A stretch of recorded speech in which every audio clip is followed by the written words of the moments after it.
On today's episode of the Art of Business podcast, we talk to Zach Edwards. In my opinion, Zach is one of those artists who just has it, whatever it is. We had a really great conversation about how he's grinded to get where he's at now. We talk about his new EP, A Heroic Dose, and how he's overcome some of his demons with alcohol, with some new age techniques. A really, really open, candid conversation that I was really appreciative for opening up about. He also ends it by playing us a song from his new album. Great interview, great music, awesome conversation. The kind of interview I walked away with, like, this is what I want the Art of Business podcast to really be about. So I think you'll really enjoy Zach and our conversation. We talk about some events that are happening this week, music and networking, that and more. But first, let's show some love to our title sponsor of today's episode, Quality of Life Services. Now, there are countless reasons why someone might require home care, and knowing exactly what they need can sometimes be confusing and difficult to understand. Quality of Life Services is here to lay your concerns to rest.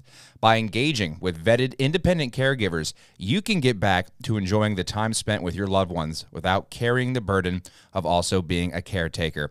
You know, just having that burden taken away. It could be something as simple as gardening, your front garden, and you just maybe your family member, your loved one can't do what they love doing anymore in the garden. Well, Quality of Life Services can simply help connect you with someone and put someone there to alleviate that burden and get you back to experiencing life the right way with your loved ones at this time in their life. By engaging with vetted independent caregivers, you can get back to enjoying the time spent with your loved ones, once again, without carrying the burden of also being a caretaker. Very important. I have to repeat that. Call Quality of Life Services today for a free consultation, 337-988-0076. That's 337-988-0076.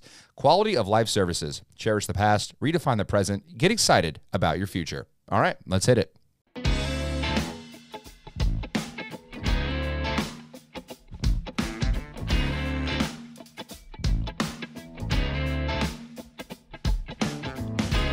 You are listening to the Art of Business podcast presented by Acadiana Cast, the show that spotlights our diverse local culture and provides business development and resources to enhance our creative economy.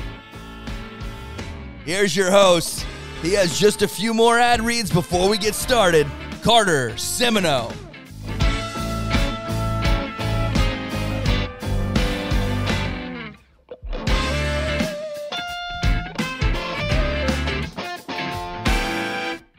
Thank you for tuning in to the Art of Business podcast, part of the Acadiana Cast network. Visit acadianacast.com to find more locally sourced content. We've got a lot of great stuff coming up in the works with Acadiana Cast, some new podcasters coming on board for the new year. Really exciting stuff, so make sure you visit our website, follow us on social media, all that stuff. I'm Carter Semino, and today's episode of the Art of Business podcast is presented by Quality of Life Services. Cherish the past, redefine the present, get excited about your future. All right, before we get to Zach Edwards and that conversation, let's talk about some great shows and things happening around Acadiana in the creative space this week. Today, Wednesday, November 30th, that's the day the episode comes out, folks, Wednesdays. It's Songwriters Night at the Grouse Room, featuring Lance Dubrock, Mackenzie Borg, and Dustin Gaspar, hosted by, of course, Miles Meagle. We talked a little bit about that in the interview. That's where I first met Zach, or I first saw Zach perform. Just a great, awesome songwriters night. If you're trying to get into songwriting or you're a songwriter yourself, a great opportunity to network and see what other people are doing and creating. But if you don't want to go there, Wednesday, you can also head to Astro Studios for their monthly creative networking night. It's an open house networking night with industry professionals. Come out to meet local directors, producers, screenwriters, videographers, musicians, comedians, etc., etc. Artists of all types are welcome. There's a meet and greet from 5:30 to 6:15. And then there's a performance by LH and the Untitled from 6:15 to 6:45, presented by The Foundry, a great local organization supporting local musicians. They have a keynote speaker, Chris Stelly, with the Louisiana Film Commission. He's a Louisiana Film Commissioner. That's 7 to 7:30. Really valuable speech, I imagine. group networking after that, 7:30 to 8. That's at Astro Studios in Sunset. Highly recommend. Go network, go listen to some great music, go hang out with the good folks over there at Astro Studios. Maybe you might find your next project or your next collaborator. Thursday, December 1st at Bon Ton Grill, it's the Greg Gordon Project. Greg Gordon, a great drummer. I've seen him perform with the Blue Monday All-Stars a couple times. I'm sure that's going to be a great event. They always have great music, always at Bon Ton Grill. And then Friday, December 2nd, check out Dyer County, one of my favorite country bands in Acadiana. They're going to be at Hideaway on Lee Friday night. Saturday, December 3rd, it's the Lighting of the Tree concert featuring Curly Taylor and Zydeco Trouble at Park International. Get festive in the Christmas spirit, light up the tree, listen to some great music, some good food, get some good drinks, enjoy your Saturday downtown. Don't know what the weather's going to be like. I imagine just kind of the muggy traditional winter that we have here in South Louisiana that we all love so much. Sunday, December 4th, you can get more of your Zydeco fix at Rock and Bowl with Leroy Thomas and the Zydeco Roadrunners. So a lot of great music, a lot of great events, also all opportunities. You know, we talk about it before. But, you know, if you're a creative and you're just trying to find that next step in your career, whether it be music or whatever it is in the creative space, it is very important to be a part of the process that's happening here in Acadiana. Networking with others. This is a great area. People want to see each other succeed, and they want to help each other succeed by working together and lifting each other up. And that only starts by you having to take that first step and initiative by just going to one of those things. Talk to somebody that you don't know. Go listen to music that you don't normally listen to. Just experience all the opportunities that we have as we try to create a sustainable creative economy here in Acadiana. Now, if you have an event that you'd like to promote, be it a concert, art show, workshop, whatever it might be sure to email info@acadianacast.com. I'd love to show some love and bring attention to your show. Now, before we get to Zach Edwards, I just want to do a quick little recap of this past weekend at Zeno Fest. This is going to be, in the very near future, one of the hardest tickets in town to get. It was just such a magical event for musicians and non-musicians alike taking part in this. When you have people like Sonny Landreth, Roddy Romero, Michael Juan Nunez, the Doopsy Brothers, Lee Allen Zeno, and the Blue Monday All-Star House Band, Sarah Russo, Sasha Massey, Tika Briscoe, Sharona Thomas. It's so much talent on that stage. Ray Boudreaux came by, Gerald Grunig, and just sharing and celebrating the great musicians that we have here that have helped facilitate and create and sustain the culture that we love so much in South Louisiana. It was just an awesome concert that went from about like 11 to 4 at the Acadiana Center for the Arts. It's going to be something that we do every year, honoring and highlighting some of the best musicians we have in South Louisiana, like Charlie Wooten and Arsene DeLay and Marsha Ball. There was just so much talent and joy on and off that stage, people hugging, reminiscing about previous shows that they were in, sharing the stage with each other for the first time, even though they've been fans of each other's work for so long. It was just exactly what you like to see if you are a fan or in the Louisiana music scene. Zeno Fest was phenomenal. Once again, I cannot recommend. We're going to be doing this every single year, and every November, the Sunday after Thanksgiving. So mark it in your calendars for next year. You do not want to miss out on Zeno Fest. As you can kind of see some of the video that I put in from this past weekend. It was just an awesome time. Great event, great music, great people. All right, with that being said, let's get to another great person and great musician, the great and powerful Zach Edwards.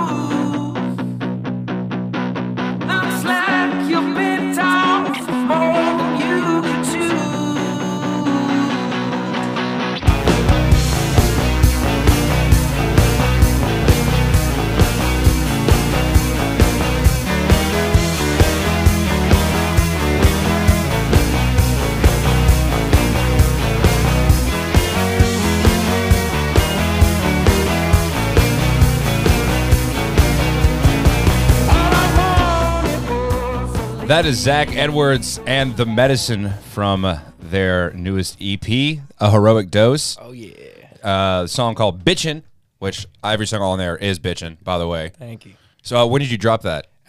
2 weeks ago, I think. Okay, wow, yeah, pretty recent.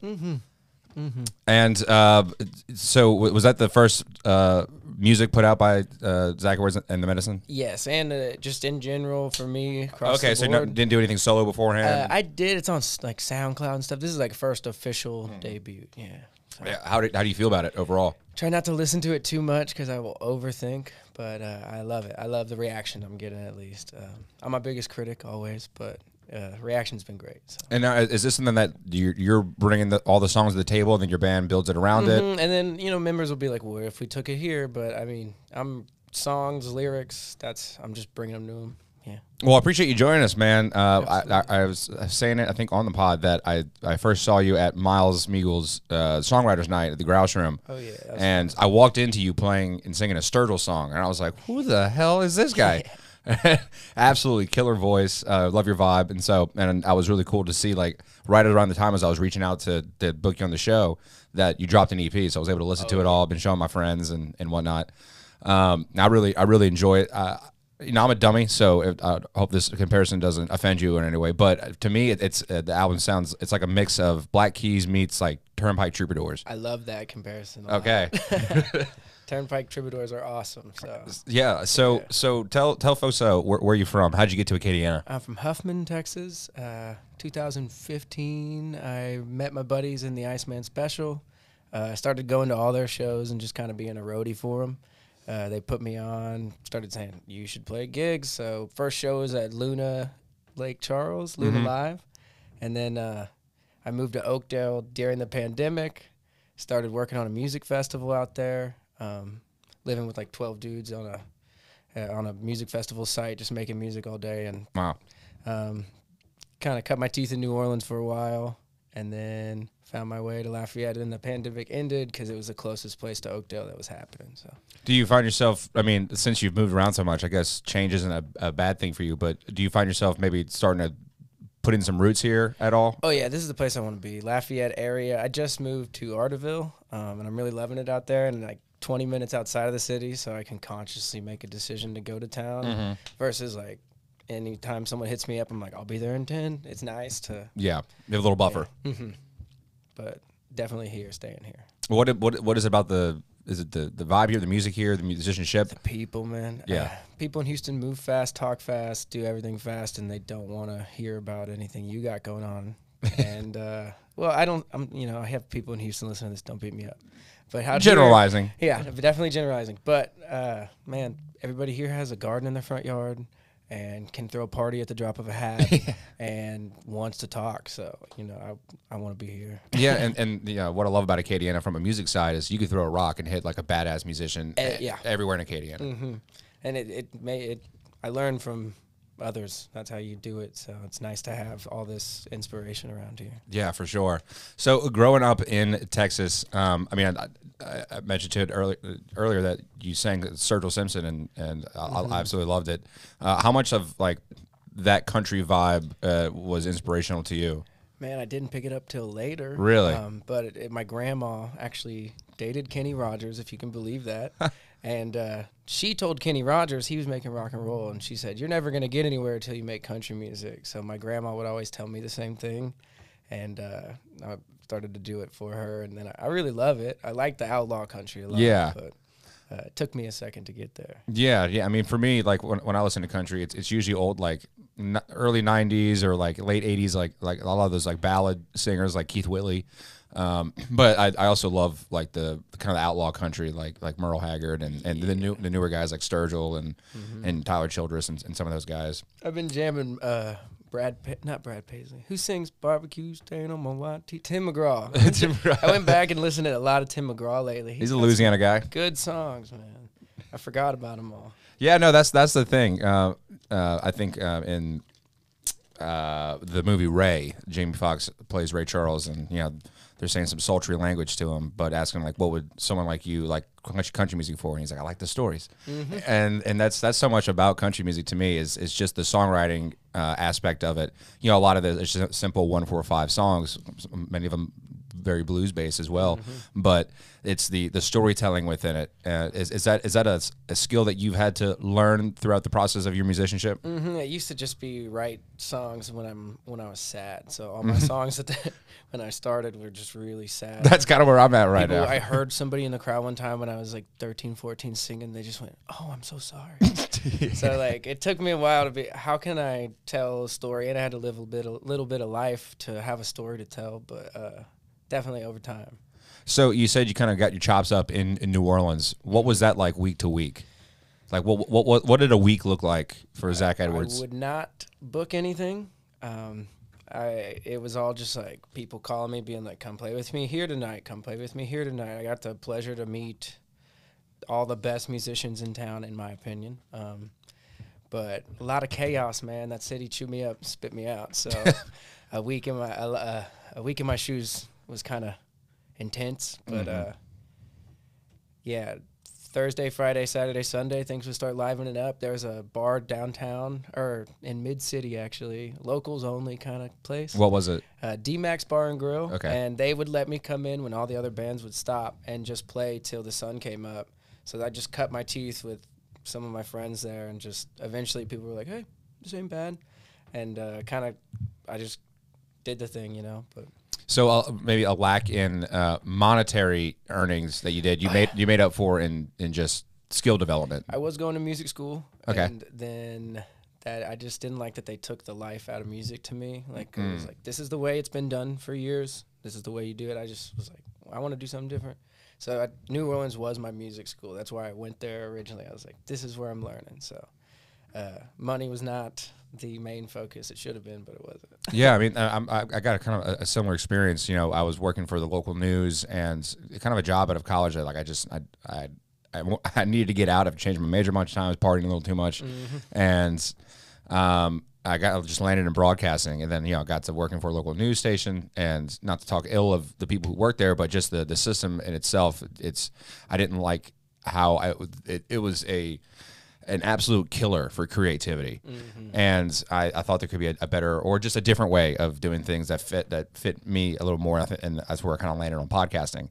But that's where you kind of found in music. You have these people like, no, you got to do it this way. But like, what? I feel like I can do it my way. Yeah. You know? Sturgill Simpson has a line. Everybody's trying to be the first someone. Everybody's trying to be the first something. I'm just trying to be the first someone. I'm doing that wrong, man.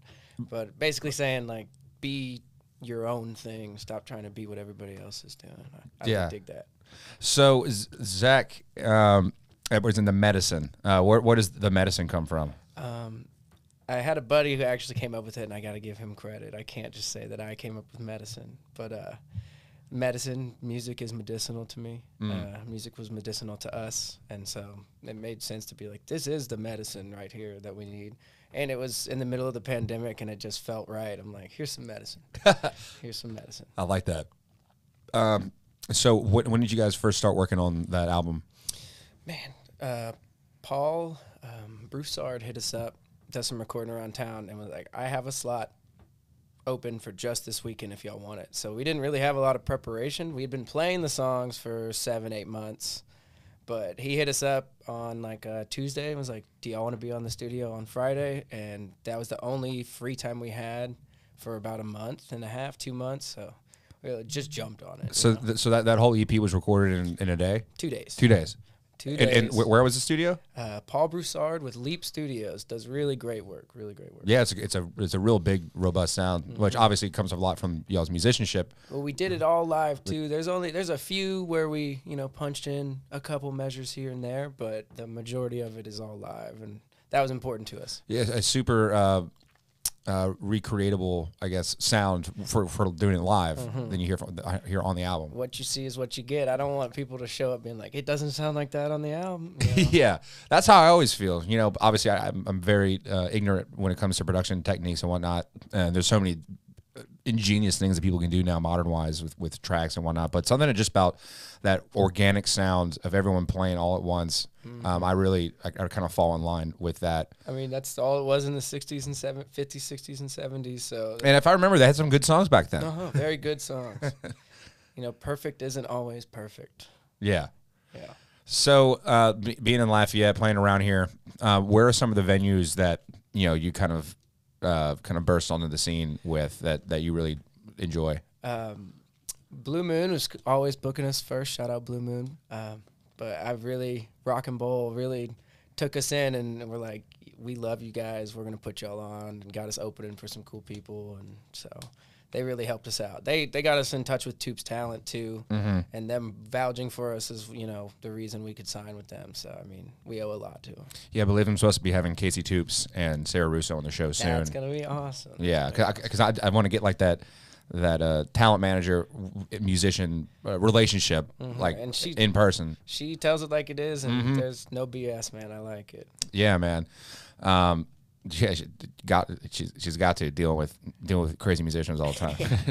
Yeah, definitely. So what has so far, the EP, I guess, has been out for about 2 weeks. What's it done for you guys so far?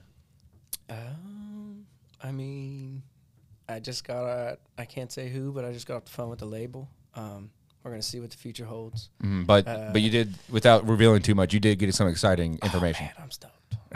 And even just someone being as interested as they are, that's cool. And I'm just gonna try not to get any expectations. But Jen, a lot of just different people hitting us up, coming out of the woodworks, being like, "Hey, you want to come play in this part of town here? You want to come play?" And a lot of Alexandria. We're doing a bunch of private parties in Alexandria soon. But it's still fresh. We got some radio play. We might go play live on one of the local radio stations here soon, but still just trying to get people to listen. Oh, absolutely. And hope everyone who listens to this, well, you're going to be playing a song for us at the end of the interview, so folks can get some pleasure out of that. Now, this is the Art of Business podcast. So what's one thing that you think you do pretty well already when it comes to the business side of your music, and what's something that you desperately need to improve on? Oh, this is great. Something that I do decent, I'd say, is adaptability. And like the show always must go on. I could have nothing going right, and I'm still gonna deliver a good performance because that's what I came here to do. And then adaptability with sound too. I'll just pick, like, when we go play at Rock and Bowl, we'll slightly alter our sound to a more rock and bowl sound. And then when we go play, we did Freetown Boom Boom Room, we're like, all right, all our heaviest songs, turn it up, just depending on the place and the crowd, and kind of reading crowds too. We've gotten really good at being like, all right, they're not liking this style tonight, well then let's change it to this in the middle of the set, and then getting that reaction. I can get better at answering people's calls and just being more organized. It's taken me a long time. My mind's crazy, man. Just a jumbled mess sometimes. So, trying to get more organized. So, what do you have planned in order to get more organized? Is it simple things like just creating calendars for yourself? Just putting things in a to-do list. Like, what's the move? Lists, man. Every morning I've been writing the lists, and if I don't write it down, then I'm not going to do it. Yeah. I recognize that now. And I wrote out my to-do list from the moment I wake up. Small stuff like, go smile in the mirror and say 3 nice things about yourself. As silly as that is, I need to do stuff like that to have a productive day. Like, wake up, go run. Like, just little stuff. As it doesn't sound like, oh, that's going to make me more organized, but having a good morning is really important to being productive. So that's focus on the morning routine right now. Yeah, and you don't often hear musicians talk about a good morning routine.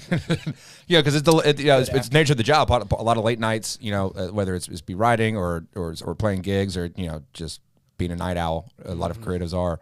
But so that's a really good thing that you've locked in on. That I need to just have a good morning to have a great day. Yes, definitely.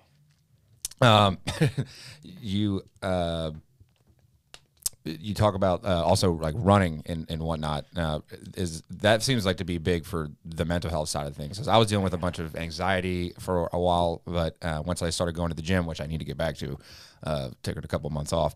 But when I find when I do that, the rest of like the world's problems seem easier to conquer. Like if I can go in the gym and just like push myself to a point that I didn't think I could get to that day, then everything else in the day kind of seems easier. Absolutely. I'm like, well, that's the hardest thing I'm going to do today is run 2 miles. I mean, hopefully. Right. So it helps a lot. Yeah. And then also like just, I guess the biological side, being healthy helps everything else. I will scroll. And so I've been like, I need to replace that not natural dopamine and serotonin with some natural dopamine and serotonin. That's been number one priority lately. Yeah, man, that is such a great point. This morning I couldn't fall back asleep. It was like 1 o'clock in the morning. I just like scrolled on TikTok for like 2 hours. Yeah, Emily, my partner, will literally wake up and she's like, there's just a bright light in the room and she's like, what are you doing? And I'm like, I can't go back to bed. I'm stuck. But, yeah. I like how you said about the notes things, or the to-do list. I've been trying to do that as well, but my ex-girlfriend actually had a really good technique where like she would like make a list in her notes app or something and then like make it her home screen. That's awesome. So I might have to incorporate that. Steal that one from the old ex. Yeah. Yeah. So I mean, you talked about your writing process and how early on it was all kind of sad stuff, and that's what I just kind of experienced. I'm on like a little creative writing boon for the first time in my life. Like I've written all kind of chord progressions before, but never like lyrics and things in fully fledged songs. But of course, that didn't start until a recent breakup, and then that kind of opened the door. So the first couple were kind of sad and dark and depressing and whatnot, but gotta get it out. Yeah, gotta get it out. Yeah, I had a couple years getting it out. It took, I was like, I can write a happy song now. So how would you describe your sound? I said obviously like the album to me sounds like a mix of Black Keys and Turnpike Troubadours. Or what did I say? I think I said that. I would like to describe it everything Southern. That's like, I mean, we have a lot of different genres we cover, but it's all Southern in that Southern vein. So, and then raw. It's really raw. I can't. Raw Southern. Yeah. Yeah.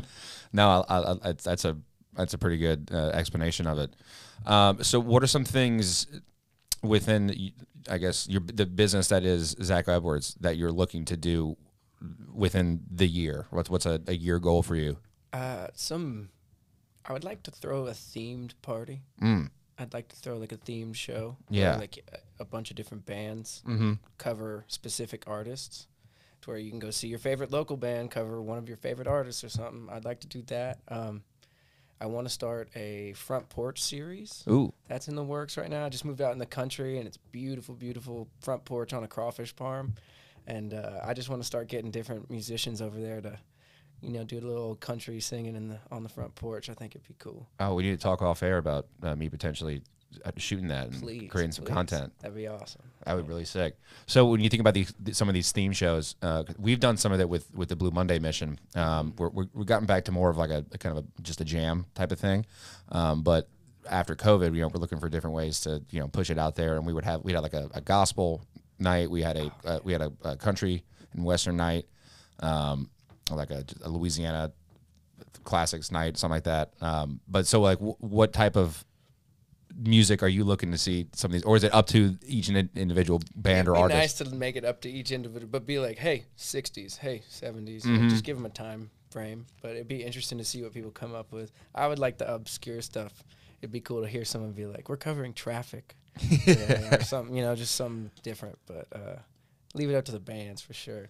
I want to see, how they do in New Orleans, they do the Last Waltz, where they'll do all of the band's discography, and all the local musicians come play the band for a night. I want to do that with Jimi Hendrix stuff. Ooh. Where it's like all your favorite local bands perform all of Jimi Hendrix discography. I think that, more theme shows, man. I feel like the Grouse Room is really good for that. That's the one I had in mind, if that's gonna happen. Yeah, because I mean they have all kind of like theme nights. I know this past weekend they had that 90s band, I think is what they're called, but they just do 90s hits and songs and whatnot. But they do all kind of stuff like that. So yeah, that would be probably the best bet. Yeah, man. And I like the grass room. The singer-songwriters night was awesome there. Yeah, man. Talk a little bit about how you got involved with that, because I haven't got a chance to get Miles on the show, even though I blow up his phone like once a week. I hope he listens to this, because the Good Dudes theme song or our theme song is a Good Dude song. Nice. I still haven't got the Good Dudes on yet. Him they all don't have a Kroger here. I saw him at Albertsons. There you go. 2 days ago. But yeah, I think we might be actually getting a Kroger. That'd be awesome. I like it. Shout out Texas. I like a good Kroger. Yeah, my mom lives in Atlanta part-time, and so I've been going to Kroger every time I go over there. Oh, yeah. I got a bunch of Kroger Plus for points right now. I need to. Yeah. Can't spend them here. Yeah. But, man, Miles hit me up 4 or 5 days before, and he had a cancellation. And I just met Miles through Paul Broussard, because that's where the Good Dudes had been recording, I think, some of their stuff. He hit me up, was like, come play this. It was the first solo acoustic show I had played in a very long time, so I was nervous. I felt naked, man. Really? Oh, it's just like all the other sound around you? Normally, there's a wall of sound around me, and if I mess up one little note, no one's going to know, because there's other people making notes, but not when you're just playing an acoustic, so. But it's very last minute. Yeah, I just played a gig for the first time in well over a year with my parents' band back in Covington, a wedding. It was a nice time. It was nice to have like a wall of sound around you, but typically it's just me and the guitar. And there's a certain art to that in and of itself. The solo man thing, doing like the Tex-Mex tour or whatever, the Legends bars around here. But like you kind of saying earlier, like feeling out the crowd, like. I play a litany of different stuff, a lot of country, but, a lot of just like classic rock and some Beatles and things like that. But, trying to figure out what is the vibe of the audience tonight. Where can I bring them that gives them the most satisfaction? Because at the end of the day, I'm just like an alcohol-powered jukebox. Yes. and just there as kind of background noise. But every now and then you get to a place in one of those type of gigs where like the crowd's into it and it becomes real fun. And it'll surprise you. Yeah. It'll be a random night. And you're like, oh, wow. Like, shit, turn it up on a Wednesday. Let's go. Yeah, I dig those, man. Yeah. That's where you started just solo stuff in Texas? In Texas, I was playing in a hardcore band. I was playing drums. Oh. And they started doing some open mics, and everybody that was in my band was like, you got to stop playing drums and you got to start doing your solo thing. We know that's what you really want to do. I eventually got tired of watching people beat themselves up at my shows, so I was like, I'll start doing the solo stuff. That's really funny. Just mosh pits and. Oh, it was violent, man, violent. I mean, it was cool for a little bit, but after a while, I was like, why am I angry all the time? That was the biggest thing. I was angry all the time, and then I would put my headphones on and listen to like negative and violence, like just crazy stuff, and then I'd be like, why am I angry? It's because all I'm putting in my body is angry sounds. So I mean, yeah. How are you able to put happy sounds into your body?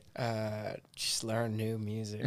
I was a little scene kid too. I had the long hair and I straightened it, and I had a little blonde stripe. Oh, let's go. I was listening to Never Shout Never and all those little. I can't even name any. I tried to push that out of my memory so far. Around what year is this? 2012. Yeah, 2000. I got my first like a real acoustic. I was playing a little tiny Epiphone forever, and then my uncle gifted me a guitar. But I got my first acoustic when I was 12, and I was like, how can I get a girl to like me? I'll play this acoustic and sing, and then it ruined me, and I fell in love with it. But. Yeah, you start playing guitar so a girl can fall in love with you, then you fall in love with the guitar. Yeah, ruined me.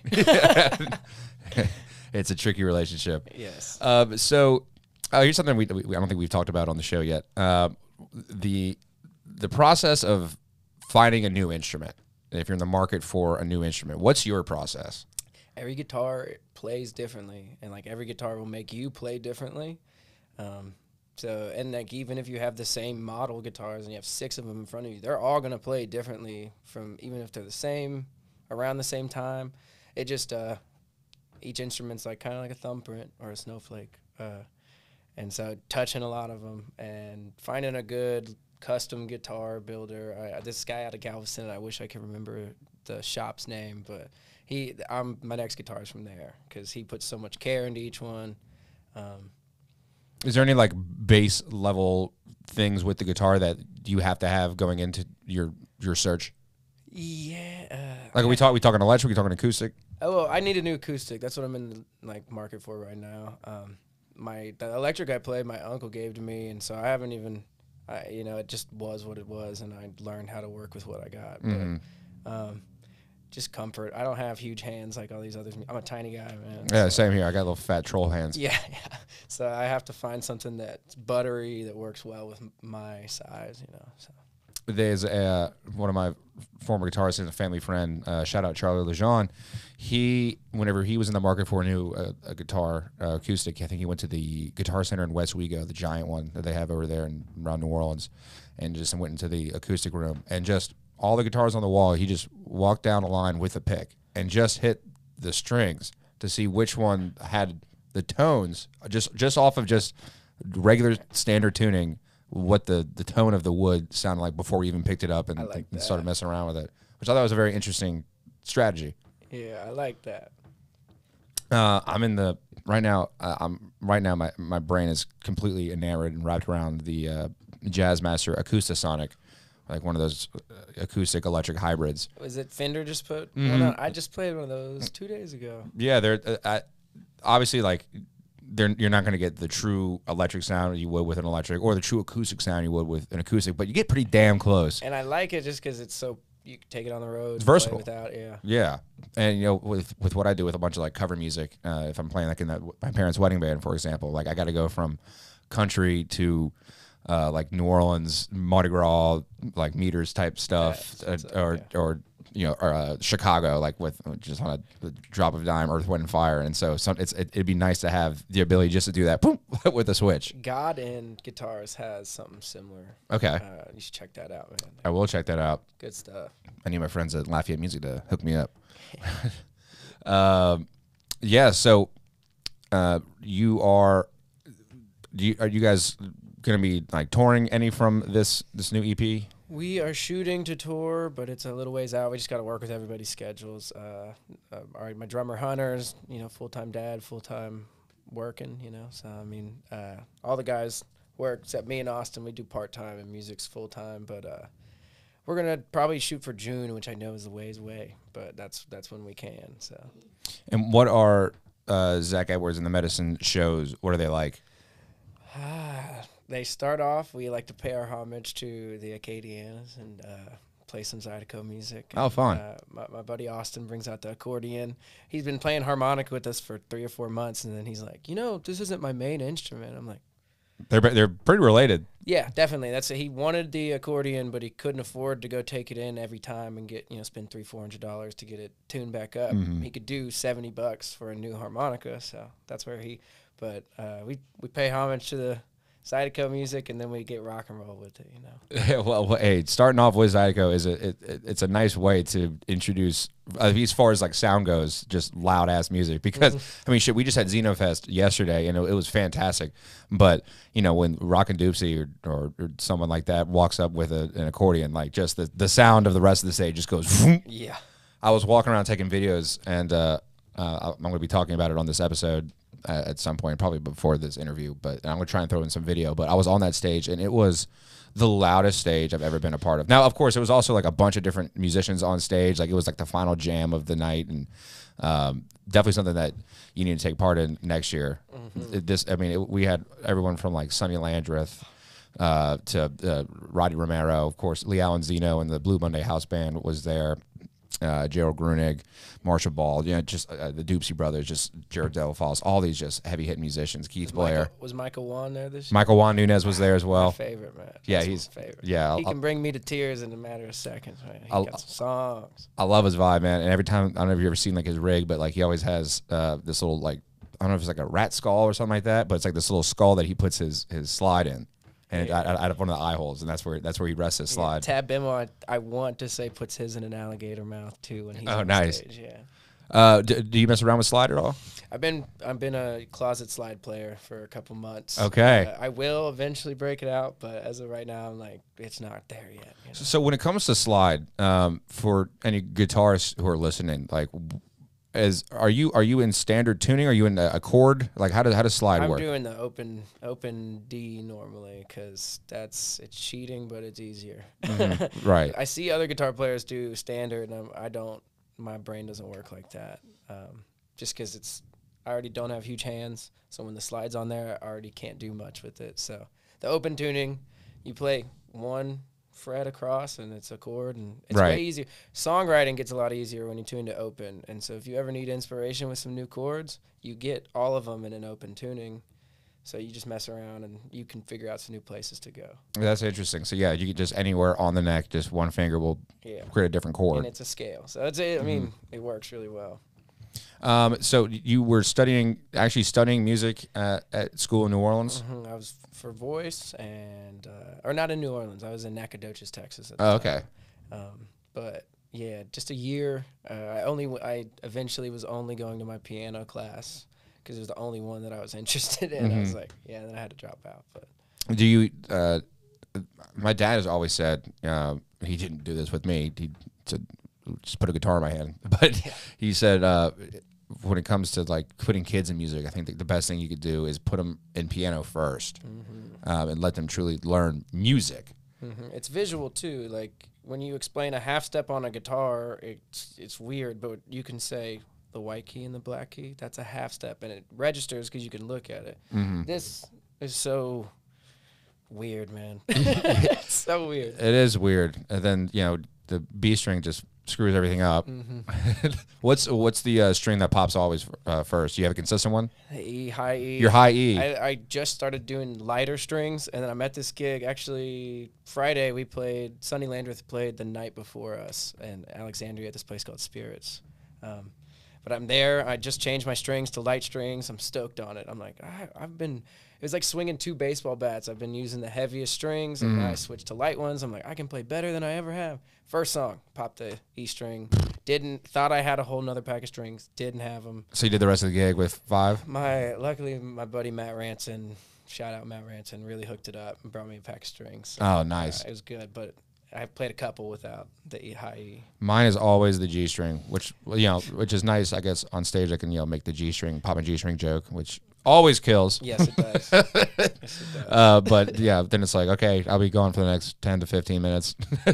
Change it with looking for the string because it's always that one, and I'll have like every other string. I put on the one time I was playing a gig at the Legends Pub. And Keith Blair was actually there, and he watched me pop a string, and he came up to me. He's like, "Hey, you want me to go scoop out my house real quick and grab me one?" I was like, "Nah, man, I don't want to make you do that. I'm just gonna put on like the B string or something," and then just constantly tuning it throughout the night. Freaking miserable. I did that at I did that recently. Wrong string, but it got me through the gig. Yeah, you got me through. I needed it. But every song I had to constantly adjust, and then you're overthinking everything you're playing. That's another thing I need to get better at, is having like a grab bag with just everything that could go wrong. There's an extra one in that bag because I'm tired of finding myself running to Guitar Center with 10 minutes to spare. When it comes to live anything, whether it's music or production of any sort, anything that can go wrong will go wrong. You have to prepare for it. You got to take a Boy Scouts approach to it and be prepared. And somewhere along the way, I recognized, I was like, if I stress and I'm just an anxious mess, or if I'm just calm, cool, collected, the same thing's gonna end up happening. So I calmed down a lot, but I used to be just an anxious mess the entire time, throwing shows. What's your pre-show ritual? Listen to music from the moment I wake up. I put on jams. I'm jamming all day. I like to run on days that I'm playing because it just sets the tone for the day. Right before the show, sit down with the guys. We always touch fists, do a little, it's cheesy, but it gets us on the same page. Outside of that, I don't really have like a ritual. It's just try to be good to myself that day. Yeah. Mine is typically like something similar to that, but I tend to listen to a song that maybe I haven't played in a while or busted out and just it's been stuck in my head, and I'll just play it like on a loop over and over again. And then when I get to the show, it never helps. I don't know why. I probably need to prepare a little better than just listening to it day of. But I really don't have any sort of like set routine either. It's just, especially because I'm setting up everything myself, and so I guess that's the routine. Yeah. Definitely. Man, it would be nice to have a prepare a ritual kind of thing. Josh Menard does ice baths before every show. That makes sense. And the other day I went and saw Wayne Toops, and I'm like, "You at the gig yet?" And it's like 35 minutes till the doors open, and he just sends me a video, and he's shivering, and he's in the ice. I could not. I say that I want to try it, but man, I mean, it I'm sure it'll wakes you up, and definitely get you going. definitely. I need to get Josh on to talk about his ice baths. Yeah. But yeah, Jesus. you've gotten to become friends with Josh and Gino Man, Vicio. those guys I mean, they took me under their wing when I first moved here and showed me a lot of love. And I don't know if I'd still be here if it wasn't for them being real. Like, first guys to be like, we're coming over to jam tonight, and showed me a lot of love. Yeah, and Gino's one of those guys that, and he talked about it on our episode, but he came on and he started coming to like the Blue Monday jams and whatnot, and eventually got to the point where now he was playing last night at Zeno Fest and regularly sits in for Blue Monday events and whatnot. But so it's nice to hear that like someone took him under their wing and then he's passing it on. I mean, that's what someone did for me. My buddy Charlie Murray, really showed me that I could do this, and that was the biggest rule that he taught me, was that you make sure you take somebody under your wing, and you make sure that they take somebody under their wing. And too many people are competing against each other when they need to be just hanging out, learning from each other. Yeah, I mean, and that's just another way to make a more sustainable music economy here in Acadiana. You want to see competition. Right, yeah, no, healthy competition, of course, yeah. but getting the ego out of it and being open to lifting up someone who is maybe struggling and could use a little bit of guidance. That people who have been there, done that. It creates a more healthy environment, and Acadiana really truly does have that more so than other areas, and I'm sure you can attest to that. New Orleans is, I've found a lot of love in New Orleans, but it is still cutthroat to a certain degree, but not where I ended up when I was over there. I found a nice group of people that really helped me out, helped me through some tough times. But it's cutthroat, man, and it's crazy. The thing that brings me the most peace in life, that is music, can create the biggest egos, and I've seen it, and I try to constantly keep myself in check. Yeah. What about Nashville? Have you played over there? I have not. We're gonna go hit Nashville soon. Actually, talking to some bands up there, trying to book something in Nashville in June. But I've only driven through Nashville too. I haven't even spent time out there. You would love it. I know a musician from around here, Lance Dubrock, puts on like a Louisiana artist night. Nice. I think over there in Nashville, like once a month or something like that. That could be something y'all tune into as well. Really cool, yeah. I would love to connect with him and get him on the show next time he's around these parts. But okay, so we talked about kind of like your year plan. What does music look like for you in 5 years? I'd like it to be a full production. I'd like to have the touring bus, and I'd like to be on the road at least 120 days, 150 days a year.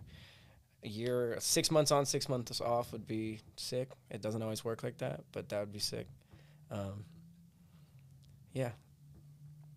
Make this thing like a business, Yeah.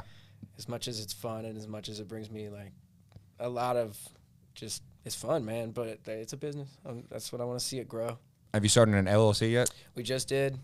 Just got the LLC, and we did it under a different name. So to kind of be like, well, whatever projects, as additional projects, and like even just to have, it's a Greens music company. So, okay. Yeah, trying to get legit, because that's a scary. I don't want the tax man to come after me. Yeah, no, it's. I've had to deal with that a couple of times of just not making an LLC and just pouring my gig money into my bank account, and then it comes time for tax season. I'm like, damn, yeah, what was I thinking? I don't even know where all the stubs are. Right, it's a whole thing. I'm ready to get legit on that end.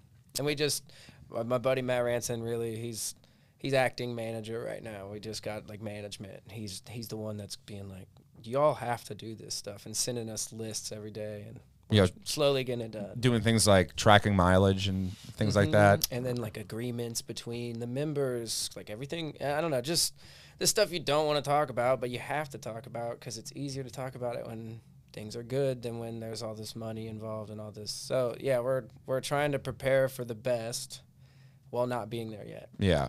I mean, how do you have those conversations with creatives who, you know, they just want to focus on the music, man. They just want to, I mean, Normally, you probably too. I am that guy. Yeah. And shout out Hunter Goodry, because he's so good. One, I used to be a hothead. I'm a recovering hothead. So he's definitely keeps me in check sometimes and is like, go, you know, sit in your car for 30 minutes and then we can have a, you know, or, you know, just at the end of the day, we were all friends that we started this as friends and I want to end this as friends. So just trying to remind each other of that when it's time to have hard decisions. Like, hey, this is like pulling teeth. It'll be over quick. Let's, you know, and I'm trying to get better at that myself. I've avoided tough conversations in the past till it's too late, and then it's got to be, you know, a really tough conversation. So yeah. When it comes to also, you know, making a legitimate product out of your business, how do you handle, because shit, we're musicians, we know what goes on all the time, and it's well documented, you know, partying and drinking and maybe some extracurricular activities as well, you know, with the invention of the marijuana vape pens, make it super easy just on stage. So like, do you have conversations with it? I mean, has it ever become a problem for anybody at a show? I'm the problem. You're the problem. But not as of late. I took a year off from drinking. Mm-hmm. I had some same people in New Orleans that, you know, really took me under their wing. Were like, hey, we need you to go get some help and get okay. And, you know, this is the first time I'm ever talking about it, actually. But I took a year off from drinking and reestablished my relationship with it to where now if I'm celebrating something or if I'm having a good dinner, I can drink that beer or two, but I just have to keep myself in check. Rest of the guys, they're good with, you know, how they do it. And they get loose, drink 2 beers, get loose. It makes them play better, in my opinion. But just being honest with yourself. Yeah, I've had some issues in the past. My mom loves to tell the story of we played this gig in Covington at this bar, and it was like one of the times of year, like Christmas or Thanksgiving, where like all the boys are back in town and whatnot, and so they're all sending like shots up to the stage. You know, one of my dad's friends gave me like what I thought was a cup of water, but it was tequila. Oh. Ended up like basically face planting in my mom's car, trying to put like microphone stands in. Forgot every lyric that was. I had the iPad in front of me with all the lyrics, and songs like Wagon Wheel, which I've sang 1,000 freaking times, and I couldn't get through it. It was embarrassing, but a reality check. Yep. That, you know, this isn't all fun and games. You know, this is, especially when there's other people in the band that are accountable or you have to be accountable for. Mm-hmm. You know, that is a reality check. When you're like, oh, I'm the problem. Yeah. It took me. I mean, it took some guys tough loving me, man, and being like, hey, you're too good to do this. And I had an extremely drunk man tell me that I could be great if I gave up drinking. And wow. This is a man that drinks every day. And I was just, like, something about that interaction where, you know, he was being real with me. I knew he was because he was drunk. And it was like I was looking in a mirror for a second. I was like, is this the life that, I don't know, real heavy stuff. Yeah. But, I mean, it woke me up, man. Woke me up. Well, I appreciate you being open and talking about it. Absolutely. It's kind of what I wanted this whole thing to be with this show is you give people an opportunity to kind of share things that they wouldn't do in a traditional interview setting. But you hear the stories from the road, but you don't hear the stories from the night after. Right? Yeah, where you gotta pay for your sins. But that's got the creative juices flowing as far as songwriting. Oh yeah, man. Oh yeah. So what when you decided to quit for a year, how did you go about doing that? Did you have to go to some sort of rehab center, or did you just did it by yourself? Had some help? I went to like a retreat, some like plant medicines. I don't know if we can talk about that. Yeah, absolutely. I did some plant medicines that were kind of like, it was kind of like taking a medicine, like mushrooms. Mm-hmm. And I went in with the intention of, I'm tired of repeating the same cycle of like I was drinking a lot of whiskey, man. My buddies would buy me a gallon of whiskey, and then they'd buy a gallon of whiskey to share for like a week and a half, 2 weeks during COVID. And they would be like, here's Zach's, here's ours.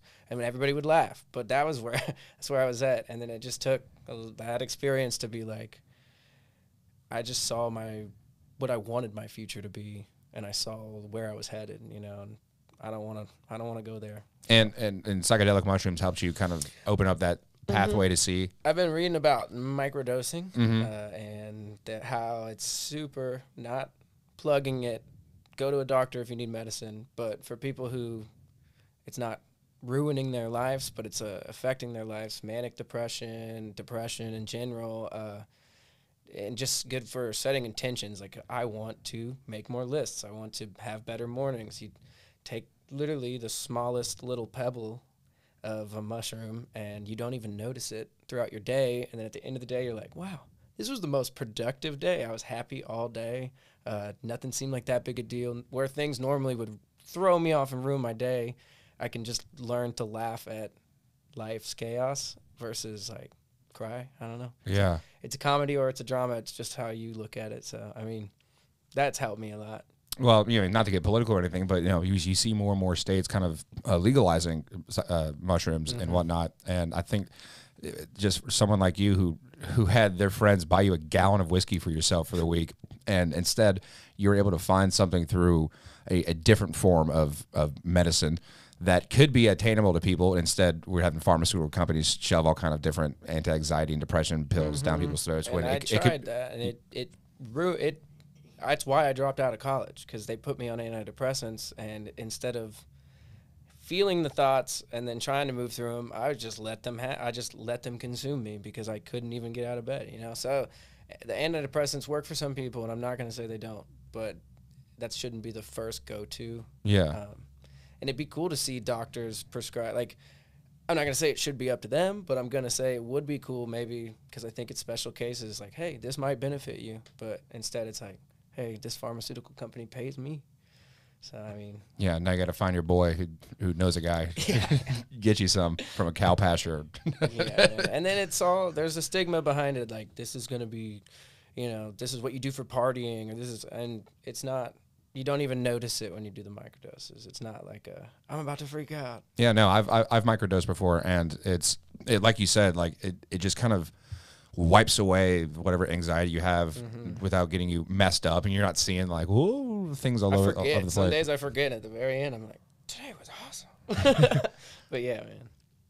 No, that's really cool, and it's I think it's important for people to talk about that. You know, I went through a giant panic attack that, like, I was driving down I-10 one day, and it was probably a couple of days of staying up late and partying and drinking, back at home with some friends and family and whatnot, and just not getting good enough sleep. And then all of a sudden I felt like just something just kind of coming over me, and then my hands like stopped working, and like I went like full T-Rex, and then I couldn't feel my feet, and I was somehow able to use my elbows to pull over off the interstate into like a Waffle House parking lot, and I couldn't put the car in park. And so I'm sitting there like a madman, like waving at the window, trying to get people to look at me. And there's like a couple who like, they look through the window, they see just this lunatic in his car waving. They're like, oh, look at this silly fella.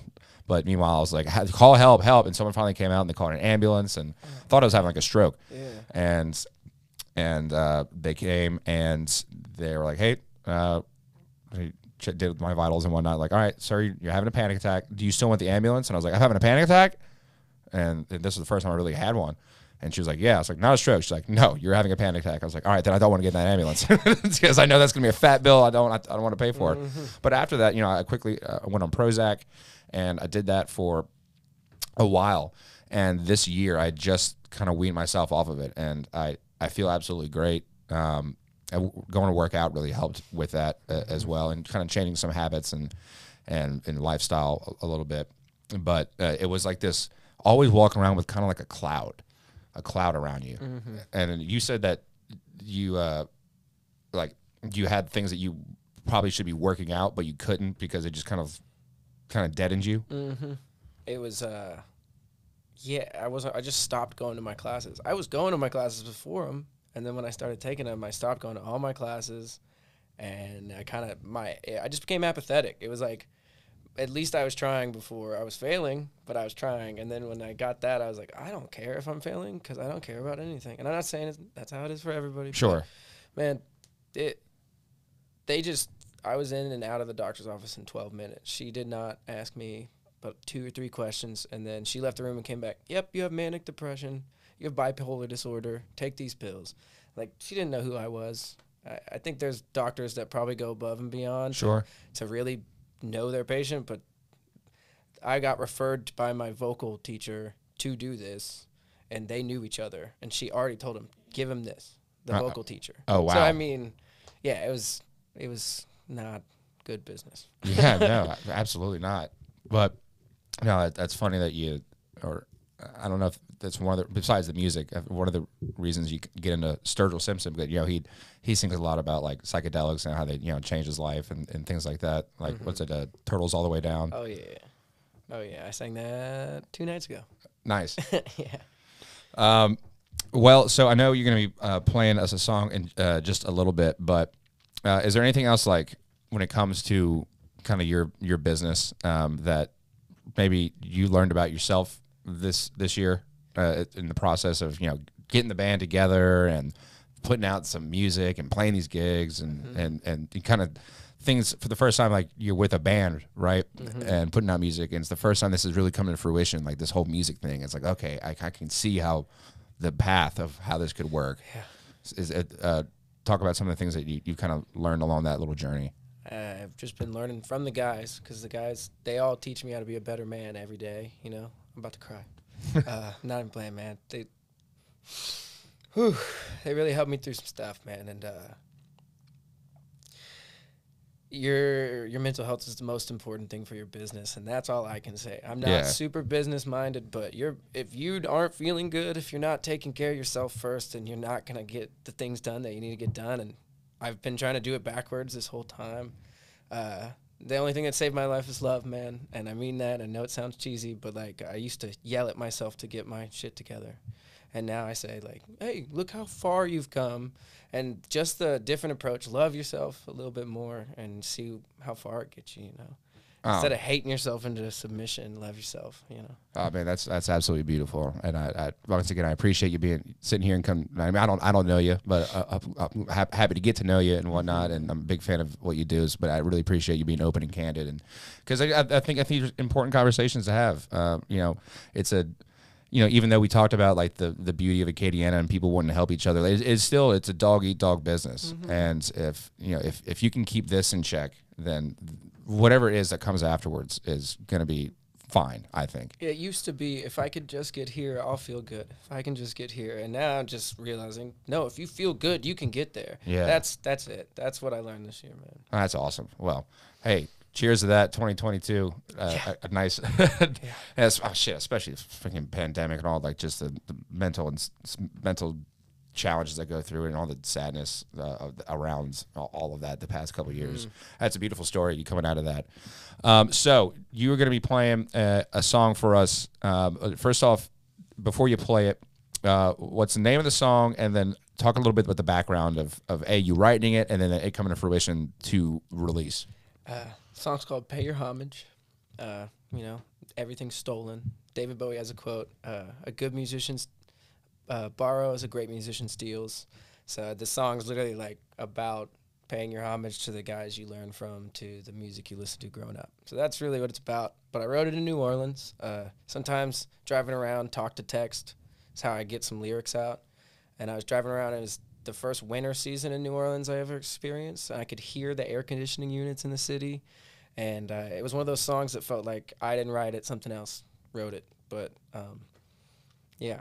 Just driving around New Orleans, talk to text on my phone till at like 11 a.m. or p.m. Yeah. And right now, if you go to, at least on Spotify, it's the top song that's been streamed so far.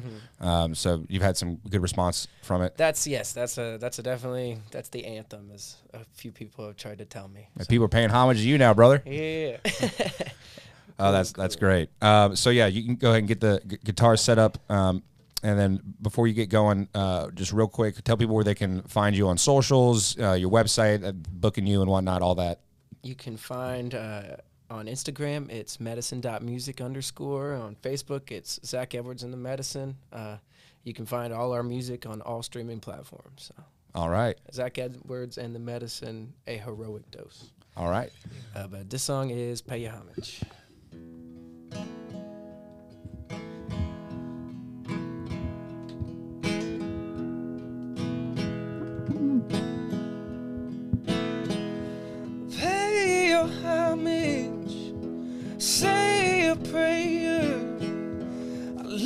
love and honor of my Savior. I'm far from grace and I'm far from judgment. There is nothing above it. Sweet music.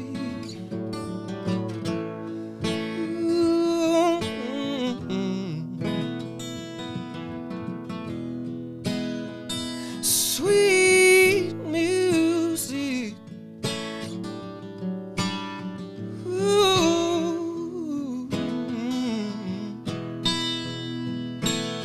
Sweet music. I've been looking for you. I said me and you've got something going on. Something going on.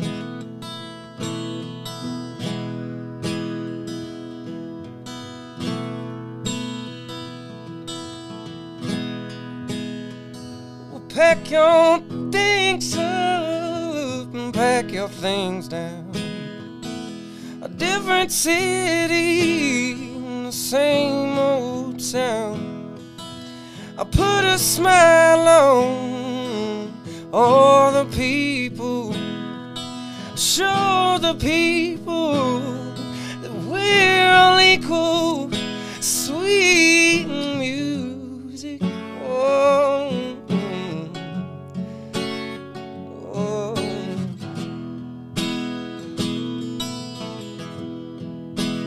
Sweet music.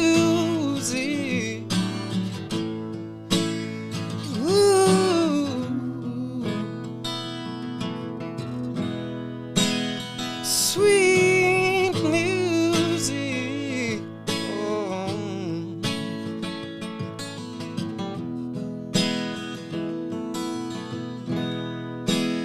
I said me and you've got something going on.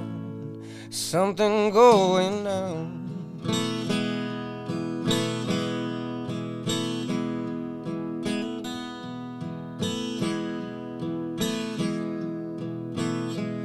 Respect your body, respect your neighbors.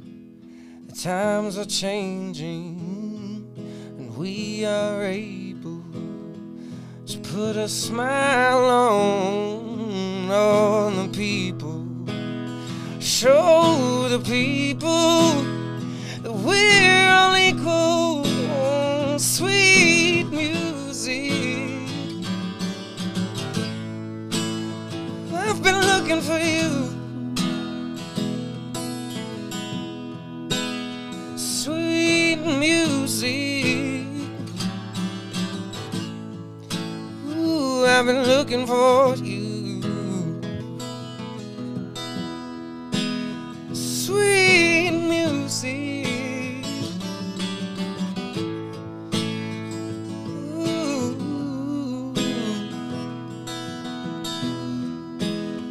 I said me and you've got something going on. Something going on.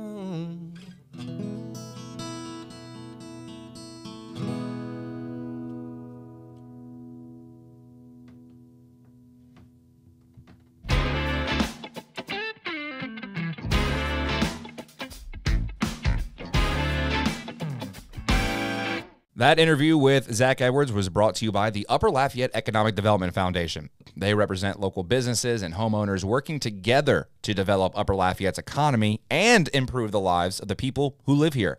The ULEDF is a foundation for community progress. They provide support for various community leaders and organizations in order to coordinate efforts to create opportunities for community and economic development. See, where ULEDF differs from other business networking business networks, I should say, in Acadiana is that they really take a focus on the people who live here. It's not just about promoting your business and working together and networking and trying to grow their businesses, but also create a better quality of life for the people who live here. You know, Upper Lafayette is an organization that understands the value that the creative economy brings, something that we're always pushing here at the Art of Business podcast, you know, connecting business owners with those people who help create that culture that we love and we talk about all the time. ULEDF will drive economic development through a community support approach. Once again, you can elevate your business network by attending an Upper Lafayette Business Networking Power Hour every second Monday of the month at Jefferson Street Pub in downtown Lafayette before the monthly Blue Monday Jam. And instead of just like slapping on a name tag and shaking hands, you get to listen to some great music, eat some good food, but also rub shoulders and hands with the people who kind of align with your values, which so many of us here in South Louisiana business owners, we care about the creative economy and we want to see it sustainable while also trying to find avenues and mentors and whatnot to improve our business. But it's with the community first approach. We can't have successful businesses without a successful community. Upper Lafayette will thrive. Our businesses will thrive. Our community will thrive. Please visit upperlafayette.com to learn more. Your support and involvement will make it possible. Well, that about does it for this episode. Next week, not sure if we will have an episode. We're kind of in a transitionary period here at Acadiana Cast Network. Like I kind of said at the beginning, we got some more podcasters coming on board. And it's also that time of year during the holiday season where people's schedules are kind of in a flux and whatnot. But if we don't have an episode this next week, I promise we will have consistent content for you, especially come the new year. But we got some great guests who are going to be coming up. I know I'm going to be taking this show kind of more on the road a little bit, going to people's homes, like Eric Adcock, who was at Zeno Fest. We talked a little bit, and he invited me to come record an episode at his place. We'll probably have the keyboard with him, and I think it's going to be a really good conversation. I know we're going to be talking to Sarah Russo very soon, and some others. Talked to a lot of folks this weekend at Zeno Fest, and they're all about hopping on the Art of Business podcast. So make sure that in the meantime, you are rating and subscribing to the podcast. I know it gets annoying when you hear podcasters talk about that, but that really is the easiest way for you to support it so that I can continue and we can continue to grow the thing, get the best guests possible for you each and every week and bring you the type of content that you deserve as the content consumer. You can follow Acadiana Cast on social media, Instagram, Facebook, TikTok, all those things. LinkedIn, we're even on LinkedIn. I think we have a Twitter, but that's not really active right now, but it's in the works. Acadiana Cast Network, you should be able to find it. If you have ideas for the show, you want to be a guest, you want to be a sponsor, you want to host the show, send me an email to info@acadianacast.com. Once again, all of these things allow for the show and the network to grow so that we can make our mark, our stamp here in Acadiana and bring you the type of conversations and content that you all deserve. It's a beautiful place to live, and our job here at Acadiana Cast is to highlight some of the things that maybe get overlooked in traditional media. And once again, thank you to all of our sponsors, the Upper Lafayette Economic Development Foundation, plus today's title sponsor, Quality of Life Services. Cherish the past, redefine the present, get excited about your future. I'm Carter Simoneau. Until next time, stay funky, y'all. This podcast is powered by the Acadiana Cast Network. Go to acadianacast.com for more South Louisiana sourced content.